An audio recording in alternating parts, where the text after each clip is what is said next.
이산 성경 공부 갔을 때에 히브리서 13장 1절에서 6절 말씀까지 강민하지도 봉독해 드리겠습니다. 다 같이 길 바쳐서 하나님의 말씀을 봉독하시겠습니다.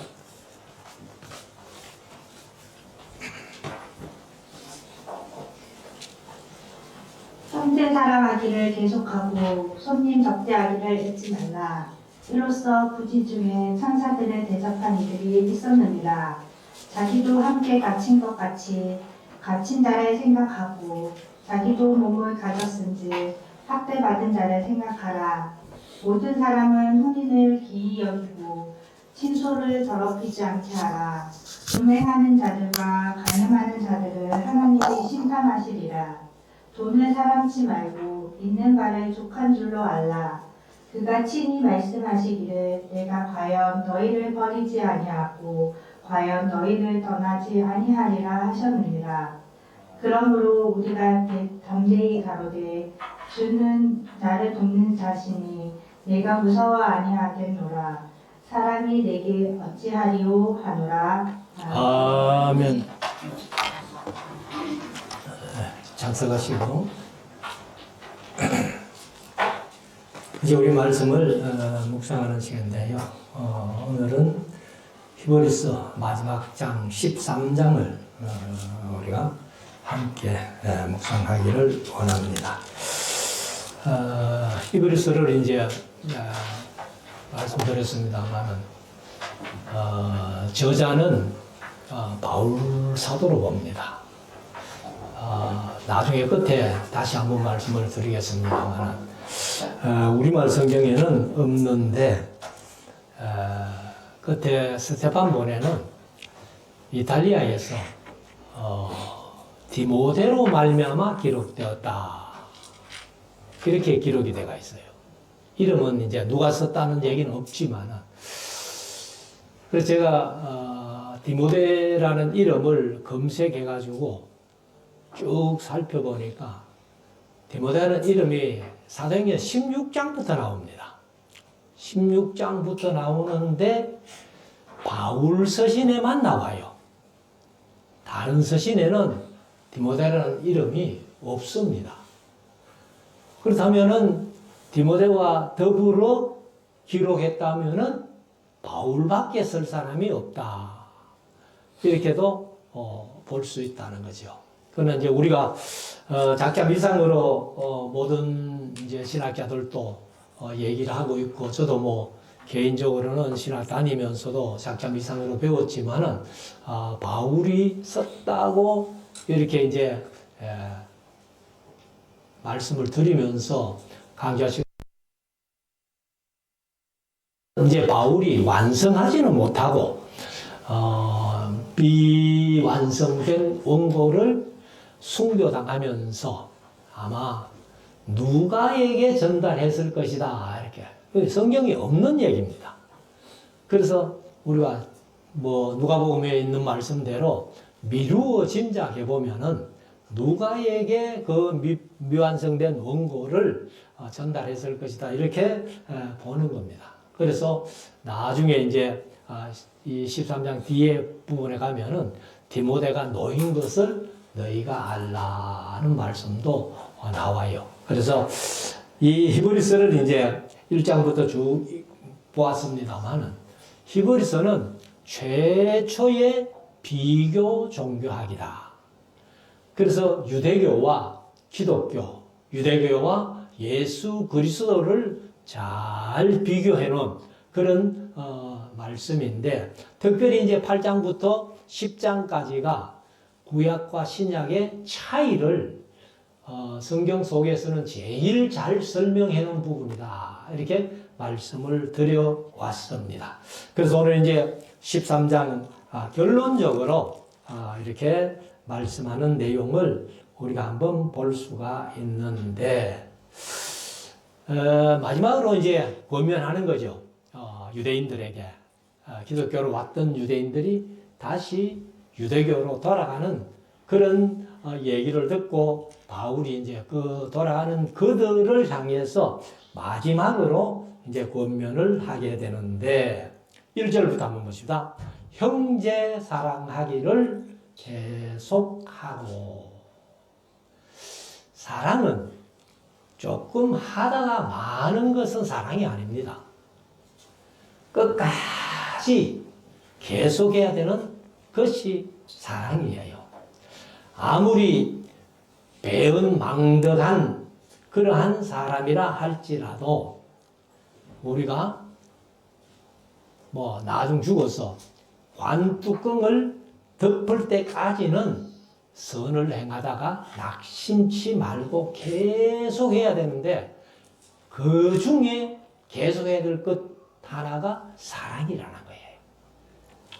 그래서 하나님이 바로 그렇게 하셨기 때문에 하나님은 사랑이시라 요한 1서에서 그렇게 말씀하시는데 하나님은 또 예수님이 제자들을 사랑하시되 끝까지 사랑하시니라 하는 말씀이 이제 복음서에 나오죠. 그래서 우리가 예수님께서 하신 사랑, 하나님께서 하신 사랑 그대로 우리 피조물된 사람이 그 사랑을 이어받아서 계속 해야 된다는 거예요. 하다가 만약에 중단되면은 그는 사랑이 아니다. 그래서 형제 사랑하기를 계속하고 2절 손님 대접하기를 잊지 말라. 손님 대접하기를 잊지 말라. 우리 집에 오는 손님이야 누가 대접 안 하겠습니까?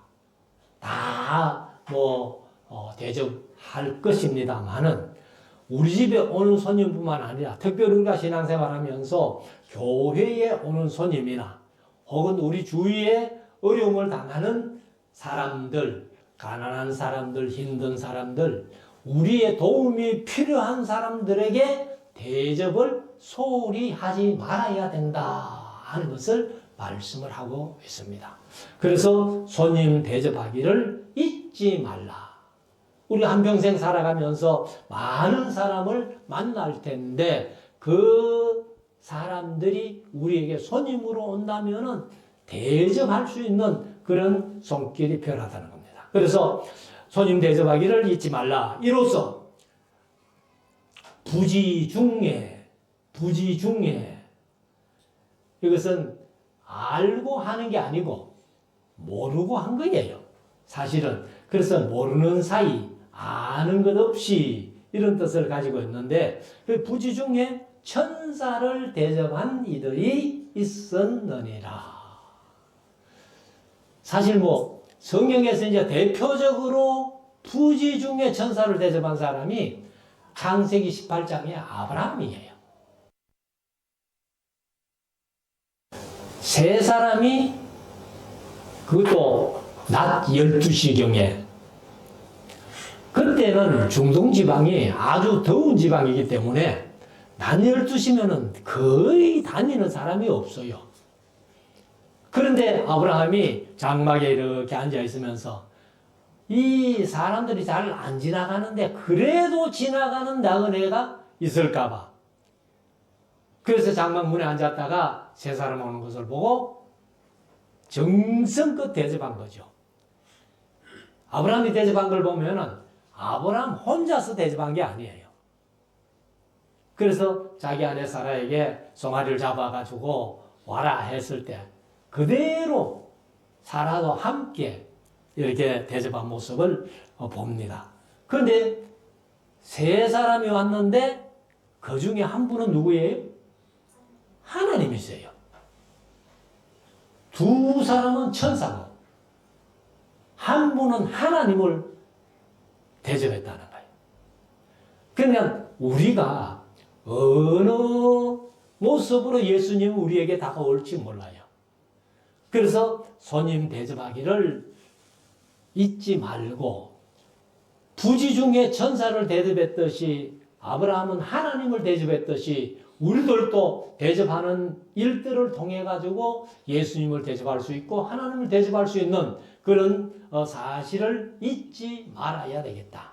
3절 자기도 갇힌 것 같이 갇힌 자를 생각하고 이것도 이웃을 돌보라 그 말이죠. 그러니까 갇힌 자를 생각하고 자기도 몸을 가졌은즉 학대받는 자를 생각하라. 갇힌 자, 학대받는 자, 어려움, 우리 주위에 어려움을 당하는 사람들을 그냥 지나치지 말고 그들을 도와주라는 거죠. 4절, 모든 사람은 혼인을 귀히 여기고, 혼인이 결혼이죠. 개정은 뭐 결혼이라고 그래 표현했습니다만, 혼인을 귀히 여기고 침소를 더럽히지 않게 하라. 이게 이제 부부 간에 자는 침대를 얘기를 합니다. 그래서 그것을 이제 더럽히지 않게 해라. 그러면 일남 일녀가 부부가 돼서 부부 간에만 어떤 이제 지켜야 될 예의가 있는 거죠. 그래서 뭐 우리가 쉽게 표현하면은 절대로 결혼한 사람들이 바람 피우지 마라 그 말이에요. 침소를 더럽히지 않게 하라. 음행하는 자들과 간음하는 저들을 하나님이 심판하시리라. 음행하는 자, 간음하는 자, 뭐 같은 말이에요. 같은 말인데 이게 이제 이 원어를 보면은 조금 다릅니다. 포르노, 음행하는 자들은 우리가 일반적으로 얘기하는 포르노 있죠. 포르노가 이제 아마 여기서 나온 거예요. 포르노스라는 헬라어인데 이것은 이제 음행자, 이제 장녀와 관계를 맺는 자, 뭐 혹은 이 간음자, 간부, 남창, 포주까지 포함됩니다. 그러니까 어떤 사람을 동원해가지고 간음하게 만드는 그 포주도 여기에 포함되어 있네요. 포르노스에 포함되어 있고, 그 다음에 간음하는 자들은 모이코스라는 뜻인데, 이것은 이제 남자들의 간음하는 것을 얘기를 해요. 그래서 간음하는 남자 혹은 간부 이렇게 뜻을 적어놨는데, 아무튼 이제 음행하는 자들이나 간음하는 자들, 남자고 여자고 할 것 없이 절대로 부부 외에는 바람 피우지 마라. 한마디로 그렇게 말씀하는데, 그런 자들은 하나님이 꼭 심판하신다는 거예요. 자, 그 다음에 5절, 돈을 사랑치 말고 있는 바를 족한 줄로 알아. 그래서 돈을 사랑치 말라고 하는데, 뒤에 가면은 돈을 된다. 그 일만 악의 뿌리라고 그렇게 표현했는데, 우리말로 번역할 때 일만 악의 뿌리라고 했는데, 모든 악의 뿌리라는 거예요. 파스라는 헬라가 모든, 영어로 말하면 all이에요, all. 모든 악이 어디서 나오느냐? 돈을 사랑하면서 나온다. 이렇게. 그래서 돈을 사랑하지 말고 있는 바를 족한 줄로 알라. 그가 친히 말씀하시기를 내가 과연 너희를 버리지 아니하고 과연 너희를 떠나지 아니하리라 하셨느니라. 그래서 돈을 지나치게 탐닉하다 보면은 신앙의 순수성을 유지하기 힘듭니다. 그래서 돈은 우리가 세상 살아가면서 우리에게 필요하지만은 돈에 너무 탐닉되거나 돈을 너무 사랑하게 되면은 모든 악의 뿌리가 되기 때문에, 그래서 여기 성경은 돈을 사랑치 말고 있는 바를 족한 줄로 알아. 내가 많이 못 벌었으면 작게 쓰면 돼요. 근데 많이 벌지 않아 놓고 자꾸 남들만큼 쓰려고 하니까 범죄할 수밖에 없다는 거죠. 그래서 6절에 가면 그러므로 우리가 담대히 가로되 주는 나를 돕는 자시니 내가 무서워 아니하겠노라. 사람이 내게 어찌하리요 하노라. 그래서 우리가 신앙 안에서 믿음 안에서 담대하게 돈을 사랑치 아니하고 세상 있는 말을 족한 줄로 알면서 세상 살아갈 때에 우리가 누구를 두려워하겠느냐? 두려워할 필요가 없다. 왜? 주님이 나를 도와주시니까. 그래서 우리가 보혜사란 말이, 보혜사 성령이 보혜사란 말이 돕는 자입니다. 위로하는 자도 되고 변호자도 되고 여러 가지 뜻을 가지고 있는데 특별히 도와주신다. 주께서 나를 도와주시니까 내가 무서워 아니하겠노라, 두려워 아니하겠노라. 사람이 내게 어찌하리요? 주께서 나를 도와주시는데 사람들이 내게 어찌하겠느냐. 그래서 7절에 가면은 하나님의 말씀을 너희에게 이루고 하는 말은 개혁개정을 일러주고, 그러면 하나님의 말씀을 가르쳐주고 또 여러 가지 하나님의 말씀을 서로 이렇게 나누면서 상고해가는 그런 사람들이죠. 그래서 너희에게 일러주고 이루고 너희를 인도하던 자들을 생각하며 저희 행실의 종말을 주의하여 보고 저희 믿음을 본받아라. 이게 이제 히브리서 11장에서 나왔잖아요. 믿음으로 살았던 그 사람들의 결과를 우리가 보고 결과를 봤기 때문에 너희들은 그 사람들의 믿음을 본받으라는 거예요. 사실 우리가 신앙생활 하면서 본이 되는 사람이 있다는 것은 아주 좋은 일이에요. 아주 좋은 일이에요. 그래서 우리 성도들이 내 자신의 믿음, 내 자신의 신앙을 후배들이 또 후손들이 그분 같으면 우리 신앙을 본받을 만하다 하는 그런 분이 된다면 아마 세상 최고로 잘 산 분이다 이렇게 얘기를 할 수 있겠죠. 그래서 우리가 믿음으로 살았던 그 사람들의 종말을 우리가 다 알잖아요. 제가 어제 유튜브를 하나 보다가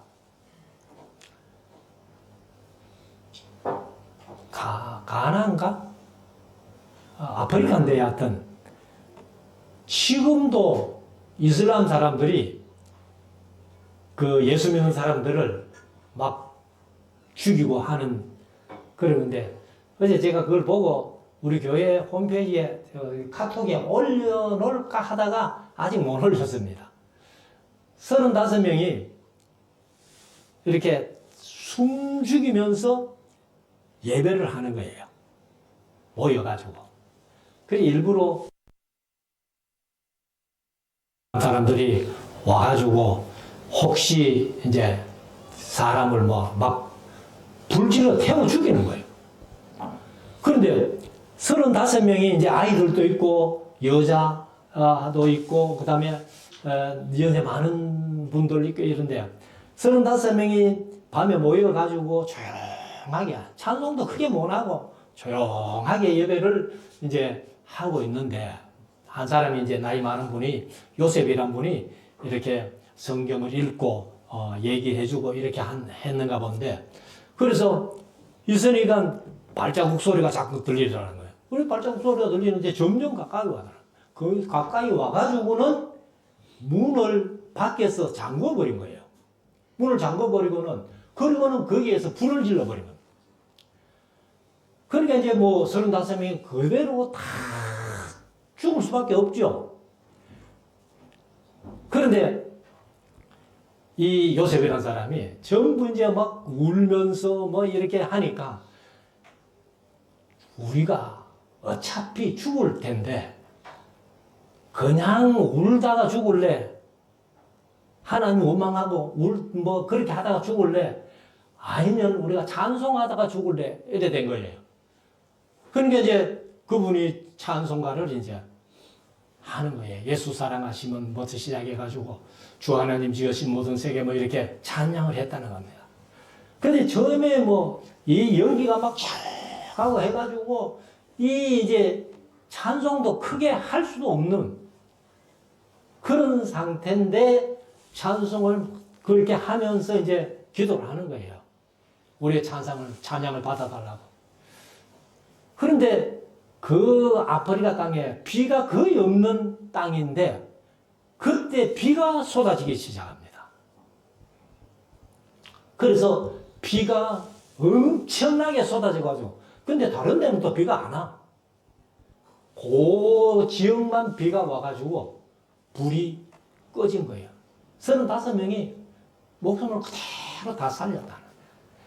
그래서 저녁에 불이 붙어가지고 이렇게 불 붙은 나무가 떨어지면서 화상 입은 사람 뭐 몇 사람 있고.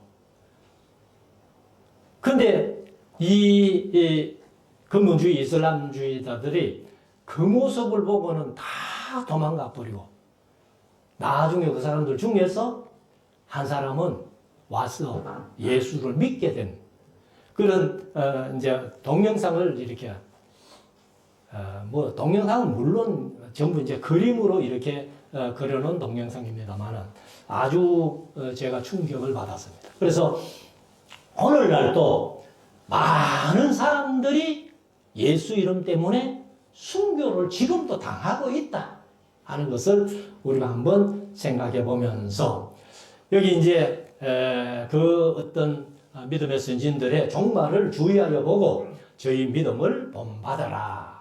8절 예수 그리스도는 어제나 오늘이나 영원토록 동일하시니라.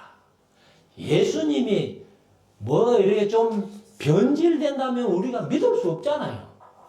그런데 예수님은 어제나 오늘이나 영원토록 우리가 천국 가서까지라도 예수님은 동일하신 분이다. 9절 여러 가지 다른 교훈에 끌리지 말라. 다른 교훈 하나님의 말씀 외에는 절대로 우리가 믿을 만한 진리가 없다는 겁니다. 그래서 특별히 우리 한국교회는 다른 교훈들이 많지요. 뭐 세계적으로 제일 이단이 많은 나라가 아마 미국일 겁니다. 미국 사람들이 요즘 막 힌두교에 미쳐가지고 그렇게 한다는 거예요. 그런데 우리 한국도 예외는 아니죠. 이단들이 얼마나 득세를 하든지. 그래서 다른 교훈이라면 절대로 우리가 받아들일 수도 없고 끌리지 말라고 그렇게 교훈을 하고 있습니다. 그래서 다른 교훈, 여러 가지 다른 교훈에 끌리지 말라. 마음은 은혜로서 굳게 함이 아름답고. 그러니까 이 말씀이 진리다 하고 그것을 굳세게 그 말씀을 붙잡는 그 마음이 아름답다는 거예요. 그래서 마음은 은혜로서 굳게 함이 아름답고 식물로서 할 것이 아니니. 식물은 음식입니다. 음식. 개혁개정은 음식으로 할 것이 아니니 하고 음식으로 번역했어요. 그래서 식물로 할 것이 아니니 식물로 말미암아 행한 자는 유익을 얻지 못하였느니라. 이게 무슨 말인가 하면은 신앙생활 하는데 특별히 이제 좀 가난한 사람들, 돈 없는 사람들 뭐 이런 분 지금도 교회에서 이렇게 구제금을 좀 몇 번씩 주면은 큰 교회는 뭐 줄을 서가지고 가는 거예요, 그냥. 그러니까 밥 한 그릇 얻어먹으려고 온다, 돈 한 푼 받으려고 온다, 그렇게 하지 말라는 겁니다. 식물로서 유익을 얻지 못한다. 근데 밥 한 그릇 먹고 아니면 한 푼 얻어가지고 감으로 말미암아 그것이 신앙의 계기가 돼가지고 믿음으로 성화되면 다행이죠. 그런 좋은 일이죠. 그런데 끝까지 밥 한 그릇 때문에 돈 한 푼 때문에 이렇게 교회를 찾아온다면은 그 사람은 유익이 없다는 겁니다. 그래서 10절에 가면은 우리에게 제단이 있는데 그 위에 있는 제물은 장막에서 섬기는 자들이 이 제단에서 먹을 권이 없나니 이는 죄를 위한 짐승의 피는 대제사장이 가지고 성소에 들어가고 그 육체는 영문 밖에서 불사름이니라. 이것은 이제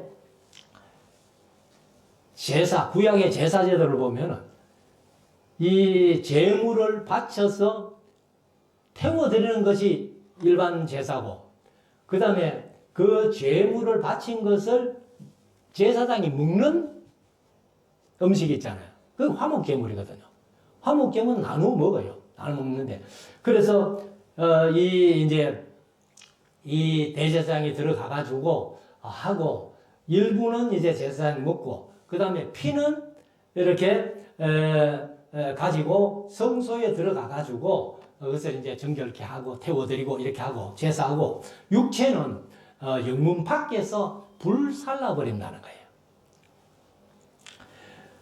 그래서 이것을 이제, 이 히브리서 기자가 바울이라고 말씀드리면은, 바울이 이런 말씀을 하게 된 것은 교회 가서 무슨 먹을 게 있나, 음식이 있나, 이런 마음 가지고 오면은 그거는 잘못됐다.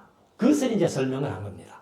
12절. 그러므로 예수도 자기 피로서 백성을 거룩해 하려고 성문 밖에서 고난을 받으셨느니라.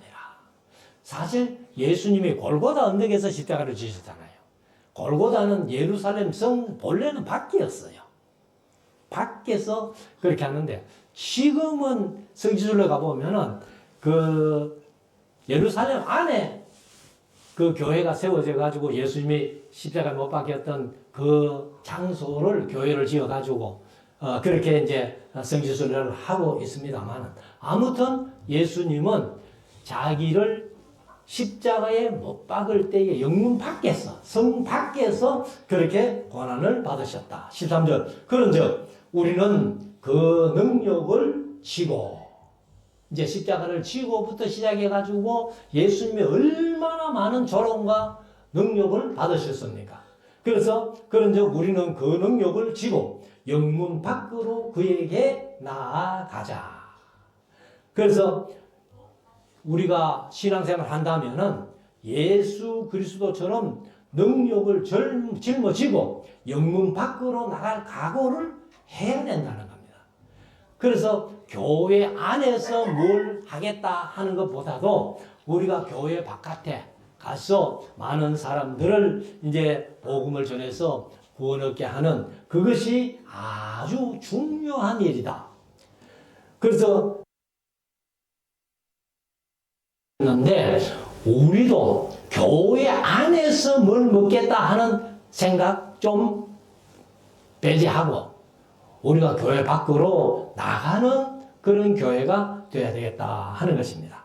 그래서 14절, 우리가 여기는 영구한 도성이고 도성이 없고 오직 장차 올 것을 찾나니.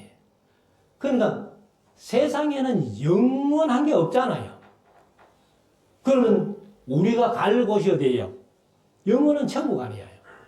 그 이제 요한계시록 21장에 있는 말씀대로 하늘로서 내려오는 새 예루살렘, 그 영원한 천국인데 그 영원한 천국을 우리가 이제 찾는다는 겁니다. 그래서 이 세상에는 여기는 영구한 도성이 없고 그리고 오직 장차 올 것 새 예루살렘, 요한계시록 21장에 말씀한 새 예루살렘, 그것이 곧 천국인데 천국을 우리가 찾고 있다는 거예요. 그러니까 이 세상에 너무 관심 두지 마라. 그래서 우리가 영원한 천국, 영원한 도성을 우리가 찾고 있다. 15절, 이러므로 우리가 예수로 말미암아 항상 찬미의 제사를 하나님께 드리자. 이 계획까지는 여기서 찬송이라고 했어요. 그래서 제가 어릴 때 보니까 우리 할아버지가 보던 찬송인데 거기 제목이 찬미가입니다. 아름다움을 밑자를 써가지고 찬미가라고 그렇게 돼요. 그런데 그게 어느 날 찬송으로 바뀐 거예요.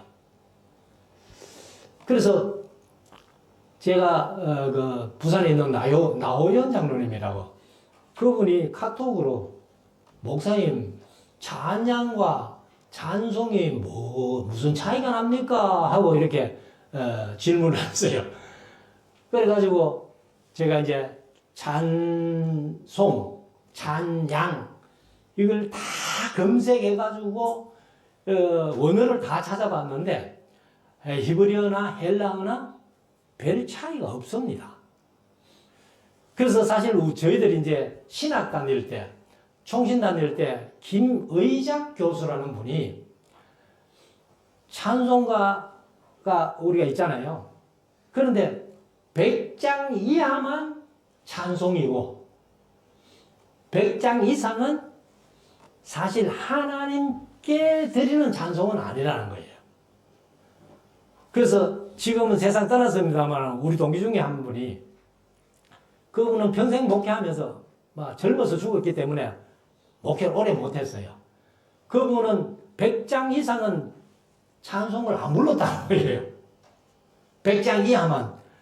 신학 교수가 이제 그렇게 얘기를 했기 때문에 100장 이상은 찬송이 아니다 해가지고 그래서 100장 이하만 불렀다는 거예요. 근데 여기도 이제 찬미라고 이렇게 번역을 했는데 이것은 옛날 어른들이 찬송을 찬미가라 그렇게 한 찬미가라는 책이 있습니다. 찬송책이. 그래서 찬송의 제사, 찬미의 제사를 하나님께 드리자. 이는 왜 하나님께 찬미의 제사를 드려야 되느냐? 그 이름을 증거하는 입술의 열매이기 때문에. 그래서 항상 감사하고 찬송하고 찬양하고 이게 바로 입술의 열매라는 겁니다. 16절 오직 선을 행함과 서로 나눠주기를 잊지 말라. 이 같은 제사는 하나님이 기뻐하시느니라. 그러면 우리가 이웃을 돕고 서로 나누어 주는 것도 하나님이 기뻐하시는 제사라는 겁니다. 선을 행하는 것도 제사라는 거예요. 그러니까 우리가 입술의 열매로 찬송, 찬양을 드림과 동시에 또 이웃을 향해서는 선을 행하고 나누어 주는 것이 하나님께 드리는 제사라는 겁니다. 그만큼 이것이 중요하다는 그런 얘기죠. 그래서 우리가 이제 다시 한번 정리를 하면은 나눔도 제사인데 이것을 뭐 다른 사람들이 알게 보게 떠들게 나팔 불면서 하는 것은 아니라는 거예요. 예수님이 말씀하신 대로 오른손이 하는 것은 왼손이 모르게. 사실 오른손 하는 걸 왼손 모르겠어요. 그만큼 은밀하게 하라는 그 말이죠. 그래서 17절에 너희를 인도하는 자들에게 순종하고 복종하라. 저희는 너희 영혼을 위하여 경성하기를 자기가 회개할 자인 것 같이 하느니라. 저희로 하여금 즐거움으로 이것을 하게 하고 근심으로 하게 말라. 그렇지 않으면 너희에게 유익이 없느니라. 그래서 우리 이제 뭐 저도 목사입니다만은 목사님들이 교회를 이렇게 하면서 성도들의 아픔이 바로 목회자의 아픔이에요. 그러니까 여기에 이제 말씀하신 대로 이 일반 성도들의 영혼을 위해 가지고 목회자들은 자기가 회개할 자인 것처럼 그렇게 한다는 겁니다. 그래서 우리가 너희를 인도하는 자들에게 순종하고 복종해라. 그렇지 않으면 신앙생활에 유익이 없다는 겁니다. 18절 우리를 위하여 기도하라. 우리가 모든 일에 선하게 행하려 함으로 우리에게 선한 양심이 있는 줄을 확신하노니. 그러니까 이제 바울 사도 일행이죠. 일행을 위해서 기도하라. 그래서 모든 일에 선하게 행하려 함으로. 뭐 바울을 비롯한 전도자들이 악을 행하기 위해서 돌아다니는 건 아니잖아요.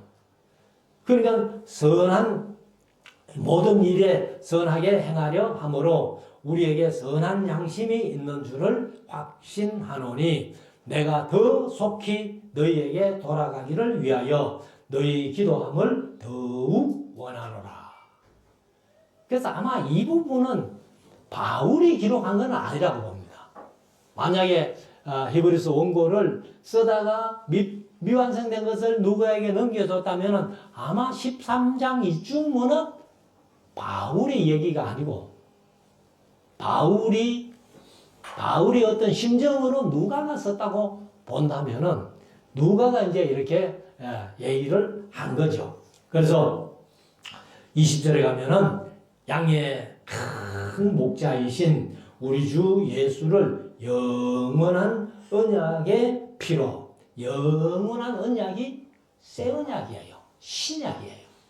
그래서 영원한 언약의 피로 죽은 자 가운데서 이끌어내신 평강의 하나님이 모든 선한 일에 너희를 온전케 하사 자기 뜻을 행하게 하시고 그 앞에 즐거운 것을 예수 그리스도로 말미암아 우리 속에 이루시기를 원하노라. 영광이 그에게 세세토록 세세무궁토록 있을지어다. 아멘. 하고 아마 여기까지가 이제 성경 그 본문이 끝나는 거예요. 끝나는데 22절부터는 아마 출신이 아니겠나 막 이렇게 짐작할 수 있는데 마지막 끝인사를 한다고 해도 되겠고 22절 형제들아 내가 너희를 권하노니 권면의 말을 용납하라. 그러니까 여기 이제 누가가 썼다면은 또 누가가 바울의 심정으로 썼다면은 바울이 얼마든지 자기는 지도자로서의 좀 위치를 얘기할 수 있는데 그들 이제 유대인으로 돌아가는 히브리인들 그들을 향해 가지고 형제들아 하고 형제들이라고 동격으로 이렇게 얘기를 하고 있습니다. 그리고 이제 권면의 말을 용납하라 하면서 어떤 고자세로 얘기하는 것이 아니라는 겁니다. 그래서 내가 간단히 너희에게 썼느니라. 10석장이나 써놓고 간단히 썼대. 그러면 내가 쓸 만큼 쓰겠다 하면은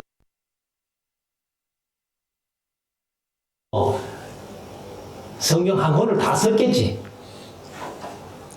자, 그래서 23절 우리 형제 디모데가 놓인 것을 너희가 알라. 자, 디모데가 놓인 것을 알라 하면은 오늘 주보에 제목 문제를 하나 내놨습니다만은 놓인 것을 알라는 것은 뭘 전제로 합니까? 갇힌 것을 전제로 하는 거예요.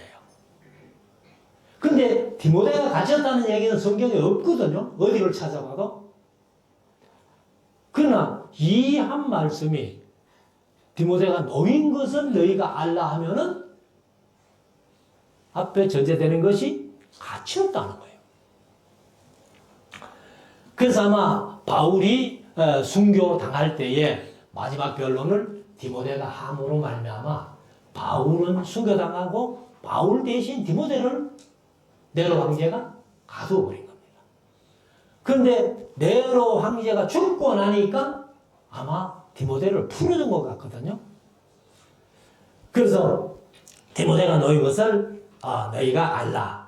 그가 속히 오면 이제 디모데가 에베소 교회를 심호하다가 갔기 때문에 그래서 누가가 에베소 교회를 우선 맡아 있으면서 이제 히브리서를 완성했으라고 봅니다만은 그가 속히 오면 내가 저와 함께 가서 너희를 보리라. 그러니까 이 예루살렘에도 유대교로 돌아가는 히브리인들이 많이 있고 유대인들이 많이 있고 또 각 지역마다 유대교를 믿는 유대인들이 많이 있는 거예요. 그러니까 기독교로 왔다가 다시 유대교로 돌아가는 그런 사람들, 어느 지역을 막론하고 모든 사람에게 대상으로 히브리서가 쓰여진 겁니다. 그래서 그가 오면은 내가 저와 함께 가서 너희를 보리라. 24절 너희를 인도하는 자와 및 모든 성도에게 문안하라. 마지막으로 문안 인사를 하는데 이탈리아에서 온 자들도 너희에게 문안하느니라. 이탈리아에서 온 자들이 무슨 소식을 전해줬어요? 디모데가 놓였습니다. 디모데가 풀려났습니다. 하고 소식을 전해준 그들에게도 그들도 너희에게 문안한다. 그래서 25절 마지막 절 은혜가 너희 모든 사람에게 있을지어다 하고 이제 편지가 완전히 맞춰집니다. 여기까지가 이제 우리 알렘본에는 여기까지가 끝인데 제가 늘 말씀드립니다만 스테판 본에는 뒤에 한 절보다는 얘기가 이제 좀 더 있는데 아멘 모든 바울 서신의 끝은 스테판 본은 아멘으로 그렇게 아멘하고 이탈리아에서 디모데를 통하여